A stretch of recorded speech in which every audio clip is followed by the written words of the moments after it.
Hey guys, welcome to my channel. My name is Atif Iqbal और आज हम रिएक्ट करने वाले हैं प्रशांत सर की वीडियो पे कि इंडिया ने सबसे बड़ी हिस्ट्री क्रिएट करी है इतना लार्ज नंबर पे एक्सपोर्ट करके। इससे पहले कि मैं आगे बढ़ूँ रिएक्शन दूँ, प्लीज़ जाके आप मुझे ट्विटर पे, इंस्टाग्राम पे फॉलो कीजिए, डिस्कॉर्ड पे जुड़ सकते हैं मुझे सपोर्ट करने के लिए, मेरे काम को आगे बढ़ाने के लिए, जो कि मैं अपने मेन चैनल पे करता हूँ। मेरा नाम है आतिफ इकबाल, वो मेरा मेन चैनल है। फैमिली काफ़ी बड़ी है, 26,000 की फैमिली होने वाली है और आने वाले समय में और ही बढ़ेगी। प्लीज़ जुड़िए। मैं उसमें से जियो पॉलिटिकल और इंपॉर्टेंट बातें करता हूँ, उसको आप बढ़ाइए, आगे बढ़ाइए। डिस्कॉर्ड में जुड़ के मेरी हेल्प कीजिए। ये मेरा सेकंड चैनल है आतिफ रिएक्ट, जहाँ पे मैं रिएक्शन देता हूँ अलग अलग टॉपिक्स पे, फिल्मों पे, गानों पे और जियो पॉलिटिकल चीज़ों पे। ठीक है, तो अगर आप बिल्कुल सीरियस वाली टॉपिक पे कवर करना चाहते हो तो मेरे मेन चैनल पे फॉलो कीजिए। अगर आप फन चाहते हैं तो आप यहाँ पे, या थोड़ा बहुत जियो पॉलिटिकल, तो यहाँ पे आप मुझे फॉलो कर सकते हैं। चल के देखते हैं वीडियो के आखिर प्रशांत सर क्या बात करने वाले। लेट्स गो, 3 2 1 गो। अब ये बात ऑफिशियल हो चुकी है। इतिहास में पहली बार भारत ने 400 बिलियन डॉलर के एक्सपोर्ट्स का जो आंकड़ा है ये छुआ है। This is very special. और सबसे ज्यादा इंटरेस्टिंग बात तो अभी ये है कि पूरा फाइनेंशियल ईयर अभी खत्म भी नहीं हुआ।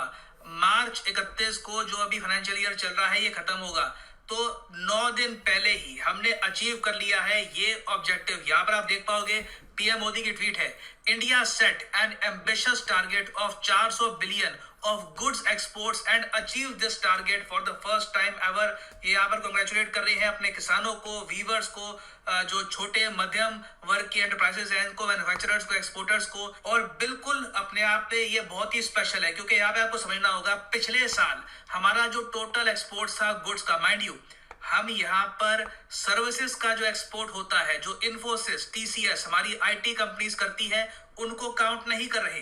ये सिर्फ हम बात कर रहे हैं टेंजिबल क्या गुड्स बात की, है, जो कार्गो के थ्रू हम दुनिया भर में एक्सपोर्ट करते हैं। तो इसका एक्सपोर्ट आप अगर देखो तो पिछले फाइनेंशियल ईयर में था 292 बिलियन डॉलर।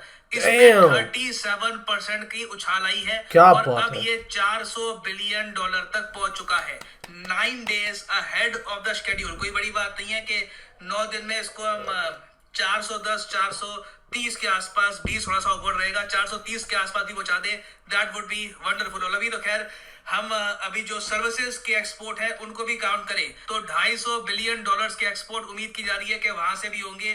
तो इंडिया के जो टोटल एक्सपोर्ट होने वाले हैं करंट फाइनेंशियल ईयर में, कोई बड़ी बात नहीं है, ये 650 बिलियन डॉलर के आसपास आपको दिखे। This is exceptional. अब यहाँ पे मैं ये भी आपको बोल दूं, जो गुड्स वाले एक्सपोर्ट्स है ना, इसको सरकार ज्यादा तवज्जो इसलिए देती है क्योंकि इससे बनती हैं जॉब्स। आईटी के जो एक्सपोर्ट्स हैं उसमें जॉब्स लिमिटेड बनती है। कुछ ही लोग बहुत ही हाई सैलरी पे काम करके काफी कुछ एक्सपोर्ट्स करते हैं, सॉफ्टवेयर के मामले में, सर्विसेज के मामले में। मगर जो गुड्स का एक्सपोर्ट हुआ है उसमें आप मान के चल लीजिए हर दिन इंडिया ने 1 बिलियन डॉलर से भी ज्यादा का एक्सपोर्ट किया है। It is phenomenal. और अब सरकार जेन्युइनली बिलीव कर रही है कि आने वाले कुछ सालों में, कोई बड़ी बात नहीं है, 2026, 27, मे बी इवन 28 में हमारे जो टोटल एक्सपोर्ट्स है, गुड्स और सर्विसेज दोनों के एक्सपोर्ट्स आप मिला दो तो हो सकता है कि 1000 बिलियन डॉलर, मतलब के 1 ट्रिलियन डॉलर तक भी हो सकते हैं। This will be remarkable for India. तो डिस्कस करते हैं इस टॉपिक को कि हमने ये अचीव कैसे किया, क्या जेन्युइनली यहाँ पर खुश होने की बात है, बैड न्यूज भी यहाँ पर क्या ही है, साथ में बहुत कुछ यहाँ पे आपको जानने को मिलेगा। मगर आगे बढ़ने से पहले आपसे एक क्वेश्चन पूछूंगा कि रिसेंटली सरकार ने जो फॉरेन ट्रेड को लेकर पॉलिसी बनाई है, सरकार हमेशा एक नीति बनाती है कि विदेशी ट्रेड जो है हमारा, इसको हम कैसे मैनेज करेंगे, क्या हमारा टारगेट होगा। तो अभी के लिए जो इसकी नीति चल रही है, इसका टाइम पीरियड कब से कब तक का है? 2020 से 2030 का, 2021 से 2025 का, 2021 से 2031 का, या फिर 2021 से आई थिंक 2026 बी, का? बी कमेंट एस है, सेक्शन में सब आई लोग गेस इसका आंसर बी। करो। सही आंसर मैं आपको दूंगा वीडियो के अंत में। ना देखिए, अपने आप में 400 बिलियन डॉलर्स का एक्सपोर्ट अचीव करना बहुत अच्छी बात है, मगर दुनिया में हम कहां पर खड़े हैं ये भी जानना काफी इंपॉर्टेंट है।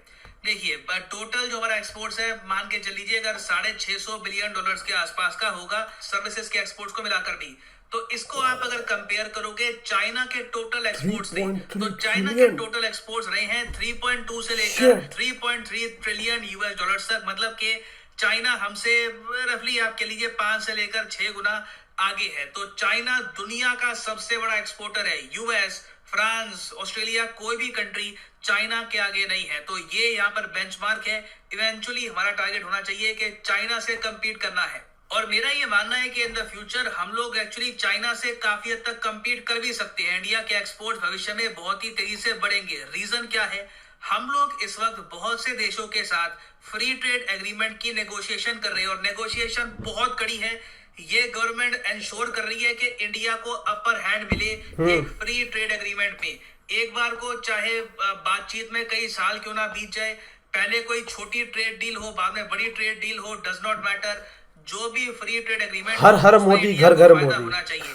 तो अभी इंडिया देखिए एफटीए साइन करेगा प्रॉपरली, ऑस्ट्रेलिया के साथ, फिर यूरोप के साथ साइन करेगा, यूके के साथ बात चल रही है, बहुत से देशों के साथ। एक बार एफटीए प्रॉपरली हमने साइन कर लिया, फिर आप देखेंगे इंडिया के जो एक्सपोर्ट्स हैं और भी ज्यादा बढ़ेंगे एंड इवेंचुअली हम बिल्कुल चाइना से ही compete करने वाले हैं। इस सब में देखिए हमने एक काम ये भी किया है, नई मार्केट्स कैप्चर करी है। अफ्रीका में कई देश हैं, इथोपिया है, नाइजीरिया है, वहां पर पहले हम कुछ जरा एक्सपोर्ट करते नहीं थे। अब रिसेंटली हमने देखा है कि इंडिया के फार्मास्यूटिकल प्रोडक्ट्स, हमारी दवाइयां हैं जो इंडिया में बनाते हैं, वैक्सीन हैं, ये सब हमने और एक्सपोर्ट करी है वहां पर। फिर एक टाइम में जो गल्फ कंट्रीज है, सऊदी अरेबिया, यूएई, यहाँ पर फूड का नंबर 1 सप्लायर हुआ करता था इंडिया। एग्रीकल्चरल प्रोडक्ट्स में हमने रिसेंटली ब्राजील को पीछे छोड़कर वापस टाइटल रिक्लेम किया है ऑफ लार्जेस्ट फूड एक्सपोर्टर क्या गल्फ बात है। रीजन। तो कई मार्केट जो हमारे हाथ से पहले निकल गई थी हमने रिकैप्चर करी है, नई मार्केट खोजी है और हमने पर्टिकुलरली फोकस किया है इंजीनियरिंग गुड्स पर। इस सब की वजह से देखा गया है कि हमारे रिसेंट एक्सपोर्ट्स में काफी बड़ा जंप देखने को मिला है। इंजीनियरिंग गुड्स क्या होते हैं? देखिए इंजीनियरिंग गुड्स में हम देख रहे हैं पिछले कई सालों से लगातार 50%, 60% का इंक्रीज देखने को मिल रहा है और आज के समय जो टोटल इंडिया के एक्सपोर्ट्स हैं उसमें आप देखोगे 15% है पेट्रोलियम प्रोडक्ट्स। अगर आप सोच रहे हैं वेट 26% ऑयल एक्सपोर्ट करते हैं, नहीं, हम लोग कच्चा तेल लेते हैं। हमारे देश में बहुत सारी रिफाइनरीज हैं, उन रिफाइनरीज का बनाते हैं पेट्रोल, डीजल, वेरियस और प्रोडक्ट्स, उसको हम बेचते हैं बाकी देशों को, तो इसलिए यहाँ पर ऑयल लिखा हुआ है। फिर इंजीनियरिंग गुड्स आपको दिखेंगे।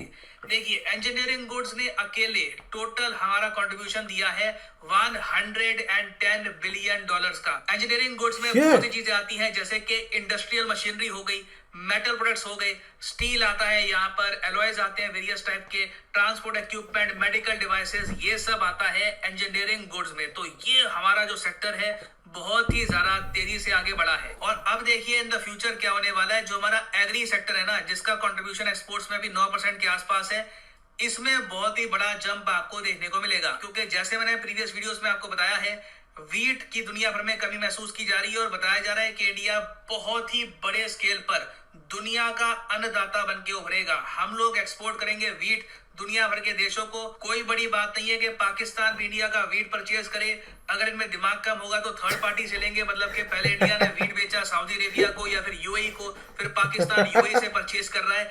अगर इनमें दिमाग होगा, ये रीजनेबल लोग हैं, तो कहीं ना कहीं इंडिया से ये लोग वीट का जो ट्रेड है ये ओपन करेंगे। नहीं तो पाकिस्तान में जो गेहूं के दाम है ये बहुत ही ज्यादा हो जाएंगे इन द नियर फ्यूचर। तो ये सब तो है अपने आप में गुड न्यूज। बैड न्यूज क्या है? देखिए बैड न्यूज यहाँ पर ये है कि हम लोग अभी खुशियां बना रहे हैं कि देखो हमने कितना सारा सामान बेचा। अब देखो अभी एक और आंकड़ा हमारे सामने आएगा कि हमने कितना कुछ खरीदा, क्योंकि याद रखिएगा इंडिया जितना बेचता है उससे ज्यादा खरीदता है, इसलिए हमारे देश में है CAD, मतलब कि करंट अकाउंट डेफिसिट। तो जो हमारा CAD है डेफिनेटली इस बार बढ़ने वाला है। जितनी एक्सपेक्टेशन थी हो सकता है कि उससे जरा भी बढ़े। इसका रीजन क्या है? रीजन ये है कि इंडियन रुपी की थोड़ी सी पिटाई हो गई है। कहाँ इंडियन रुपी 73, 74 के आसपास झूल रहा था, ये 75 तोड़कर 76 के आसपास पहुंच गया है। फिर जो कच्चा तेल है ये कहाँ पर होता था $60, $70 पर बैरल के आसपास, ये पहुंच चुका है 110, $120 पर बैरल। और इस पर भी अगर मान लो रशिया ने दे दिया डिस्काउंट 20% का, क्या आपने अचीव कर लिया? $100 पर आपको 20% का आपको डिस्काउंट मिलता भी है, तब भी आपने $80 का क्रूड ऑयल परचेज किया। बेसिकली जो आपने अनुमान लगा रखा था कि जितना आप पैसा खर्चोगे कच्चे तेल पर उससे ज्यादा आपको खर्चना पड़ेगा। तो अभी रियल पिक्चर आनी बाकी है कि हमने सामान खरीदा कितने का है, सरकार के पास इससे कितना बोझ बढ़ेगा, that remains to be seen. But definitely मेरा पर्सनली ये मानना है कि वर्क हार्ड, और जब आप कुछ अचीव करें उसको सेलिब्रेट भी करिए, नहीं तो पता नहीं लगता कि आपने कुछ अचीव किया भी है या नहीं अचीव किया। बहुत अचीव किया इंडिया ने। ये हमारे देश के लिए अकॉम्प्लिशमेंट है, देश के इतिहास में पहली वाह मोदी जी, मौज कर दिया। Export in the future 500 billion, 600 billion और भी बड़े माइलस्टोन हम लोग बिल्कुल अचीव करेंगे। नाउ वापस आते हैं अपने एमसीक्यू की तरफ। I think the answer is की बी। जो करंट फॉरेन ट्रेड की पॉलिसी है ये कौन सा पीरियड कवर करेगी? तो सही उत्तर इसका है ऑप्शन डी, 2021 से लेकर 2026 तक का जो पीरियड है इसके लिए हमने बनाई है करंट फॉरेन ट्रेड पॉलिसी। यहाँ पर आप देख पाएंगे इस पे आपको आर्टिकल भी मिल जाएगा। और ये ट्रेड पॉलिसी बनाता कौन है? इसको फाइनेंस मिनिस्ट्री नहीं बनाती, ये ट्रेड पॉलिसी बनती है by the ministry of commerce and industry. याद रखिएगा ये भी बहुत ही इंपॉर्टेंट है। और फाइनली मैं आपको ये भी बता दूं कि Unacademy the video has been over, और मैं यही कहना चाहता हूँ इस वीडियो के अंदर कि it's an amazing news and we all should celebrate, क्योंकि इंडिया ने इतना अचीव किया है।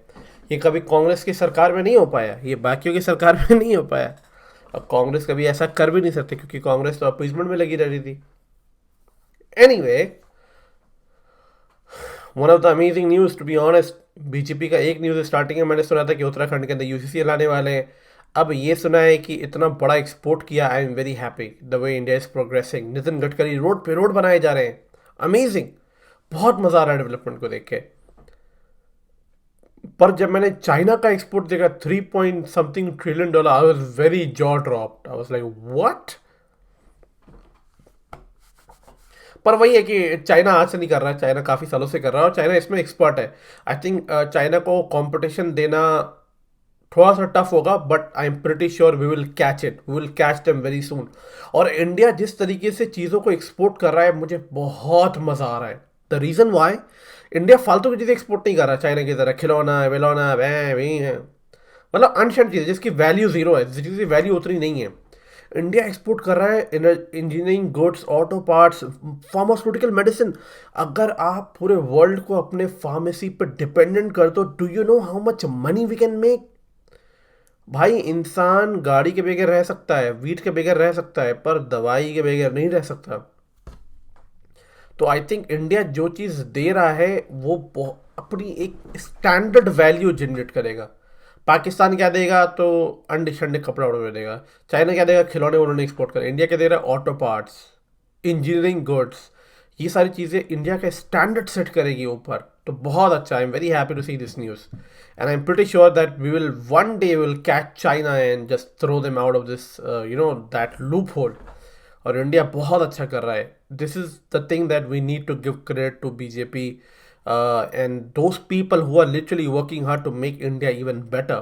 तो the credit goes to Modi ji and Amit Shah and all the people who are actually working. But the one person that I want to give credit a lot is Nitin Gadkari. मतलब यार उस बंदे ने मेरा दिल जीत लिया हद से ज़्यादा। उस बंदे की तारीफ करो तो कम नहीं है। वो बंदा अमेजिंग है यार, वो जेम है, he is a true gem for India.